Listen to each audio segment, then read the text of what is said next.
सुंदरता। मनुष्य अपनी सुंदरता के विषय में कितना सोचता है, चाहता है कि वही सबसे अधिक रूपवान दिखे, सबसे अधिक सुंदर दिखे, किंतु सुंदरता की परिभाषा क्या है, क्या वो जानता है? किसी माता से पूछे, उसके लिए सुंदरता की परिभाषा उसकी संतान। भक्त से पूछे, उसके लिए सुंदरता की परिभाषा उसके भगवान। श्री राम से पूछिए, उनके लिए सुंदरता की परिभाषा हनुमान है। टूटी हुई हनु, फूला हुआ मुंह, कहने को वानर, लंबी पूंछ, इतने भोले कि उन्हें अमूल्य मणियों की माला दी तो उसे तोड़ के उसमें श्री राम ढूंढ रहे हैं, किंतु भाव कितना सुंदर। उनका मानना ये कि भले इस संसार के सबसे अमूल्य मणियों से ये माला बनी हो, यदि इसमें श्री राम नहीं है तो इसका कोई अर्थ नहीं है। सुंदरता रूप में नहीं, भाव में निहित होती है। यदि आप सुंदरता प्राप्त करना चाहते हैं तो इस सुंदरता को कर्मों में लाइए, भाव में, विचारों में लाइए। ये सुंदरता आप ही के साथ रहे। और यदि आप सुंदरता को रूप में ढूंढते हैं तो वो कुछ ही क्षणों की बात है।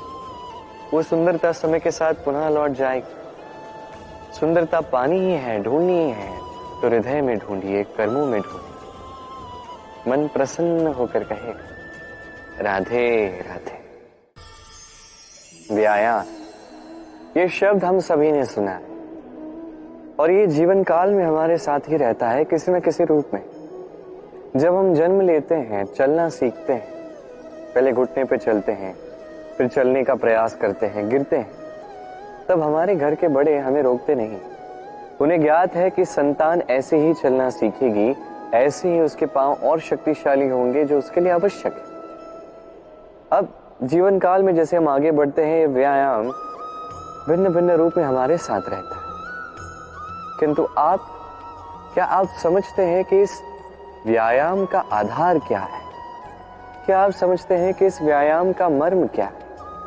जब भी हम व्यायाम करते हैं, हमारे शरीर की मांसपेशियां टूटती, पहले टूटती है, फिर पुनः उसका निर्माण होता है और श्रेष्ठ और शक्तिशाली मांसपेशियां हमें मिलती हैं।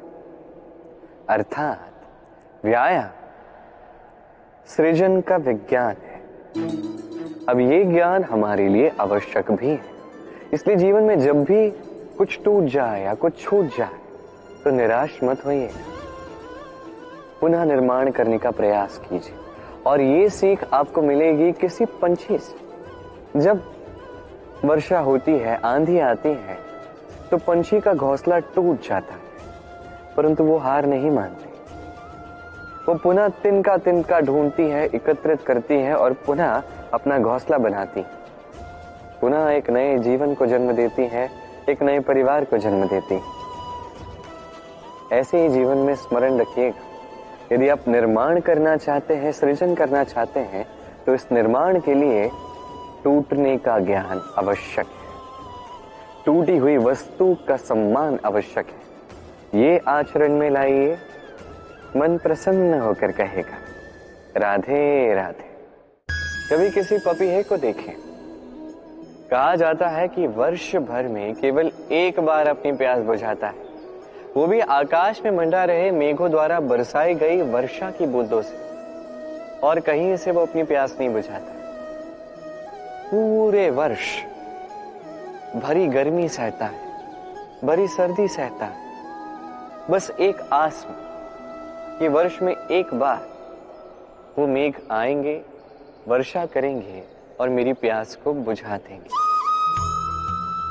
क्या है? विश्वास है। विश्वास ही है कि वर्ष में एक बार वो मेघ आएंगे जो प्यास बुझाएंगे। अब देखिए, सूर्यमुखी का पुष्प रात भर अंधकार से लड़ता है, उसे विश्वास है प्रातःकाल में सूर्य उसे अवश्य दर्शन देंगे। ये विश्वास ही था जो एक छोटी सी नौका लेके मनु निकला और समस्त सृष्टि को प्रलय से बचा लिया। ये विश्वास ही था प्रेम पर जो वानरों और भालुओं की सेना लेके श्री राम ने आक्रमण किया समस्त वरदानधारी असुरों की, राक्षसों की लंका पर और विजय भी प्राप्त की। ये विश्वास ही विश्व की आस है। विश्वास कीजिए कि आप सर्वश्रेष्ठ हैं और कर्म करते जाइए बस। इस विश्वास की आस ही आपको प्रतिबल प्रदान करेगी, ये मेरा विश्वास है। आइए और मेरे साथ प्रेम से कहिए, राधे राधे।